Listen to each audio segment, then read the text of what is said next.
ఇక వరంగల్ జిల్లాకు సంబంధించినటువంటి వార్తా విశేషాలు చూద్దాం.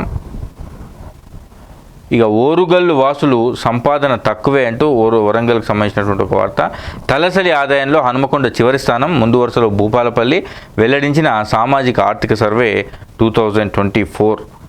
ఇక దీంతో పాటుగా ఆస్తులు పంచుకున్నారు, కన్నులను వదిలేశారంటూ ఇక ఒక ఇద్దరు వృద్ధ దంపతులని కట్టుకున్న పిల్లలు బయట రోడ్డున పడేసినటువంటి ఘటన ఇది. ఆస్తులు పంచుకున్న కుమారులు వృద్ధ దంపతులను నిరాదరణకు గురి చేశారు. సొంత స్థలంలో ఇల్లు కూడా కట్టుకొనివ్వకపోవడంతో శిథిలావస్థకు చేరిన గుడిసెలో టార్పాలిన్ కట్టుకొని తలదాచుకుంటున్నారు.